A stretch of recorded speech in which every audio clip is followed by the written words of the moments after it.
आजारी साहब, जो लारेब हाशमी कह रहा है, मैं उसके बीच की एक दो लाइनें बता रहा हूं कि यहां से फनास तक, पूरी दुनिया तक ये गरीब नवाज पैगाम दे रहा है, जिसने हुजूर के खिलाफ बात की है, हम जिएंगे आपके लिए, मरेंगे आपके लिए, इंशाअल्लाह हम मार देंगे। कोई न ये समझे कि हुकूमत मोदी की है, योगी की है। क्या है ये?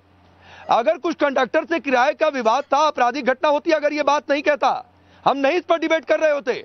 यही हुआ था राजस्थान में, यही हुआ था सरतन से जुदा में, धार्मिक नारे, उसके बाद वार किया गया।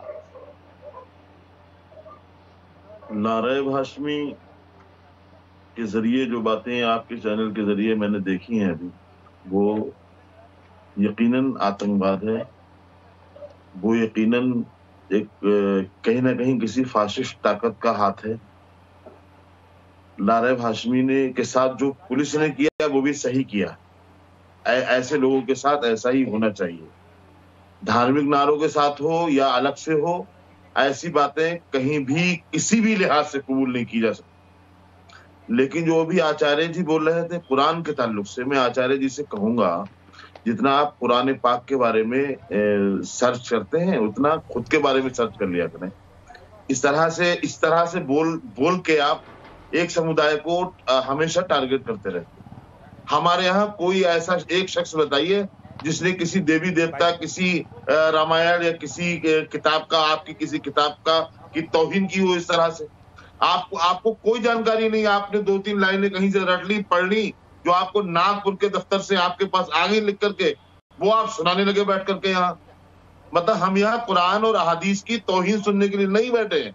और कुरान नहीं सिखाता कि आप आतंकवाद फैलाओ, कुरान नहीं सिखाता कि आप बेकसूरों को मारो, कुरान नहीं सिखाता कि आप निहत्तों को मारो, कुरान नहीं सिखाता कि आप औरतों और बच्चों पर जुल्म और ज्यादती करो। और हमने हमेशा ऐसे कामों का खंडन किया है। लेकिन आप अभी बहुत सारी बातें हो रही थी इसी चैनल पर।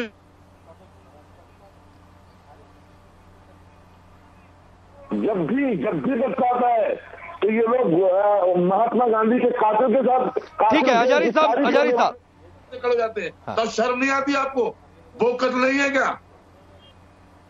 मतलब बात शर्म मैं दिलाता हूँ, मैं शर्म दिलाता हूँ आपको, शर्म दिलाता हूँ मैं आपको, चिंता ना करें। शर्म की बात मैं बताता हूँ आपको, ट्रेन में मार देगा। शर्म की बात कर लीजिए आप, अरे शर्म की बात आप कर लो। जय श्री राम के नारे लगा के मारे गए, क्या कहोगे? शर्म की बात हम बता देते हैं आपको भाई साहब।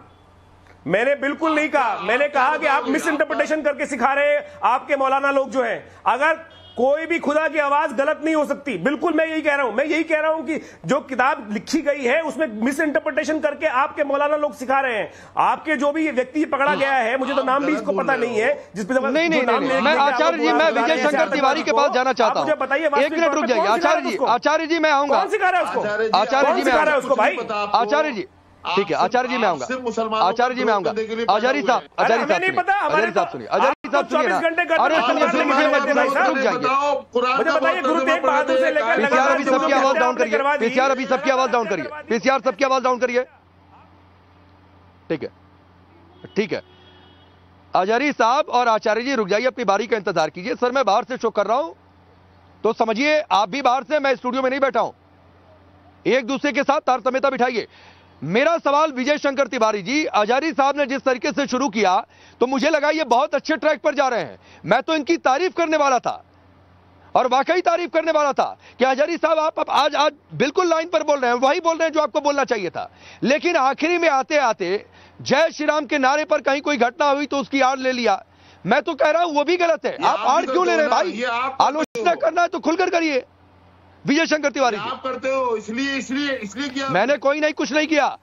मैंने खुद बोला कि मैं आपकी तारीफ करने वाला था, लेकिन आपने वो तारीफ नहीं सुननी चाहिए। विजय शंकर तिवारी जी, कौन खाद पानी दे रहा है? आपके मुंह में दही आ गया था क्या?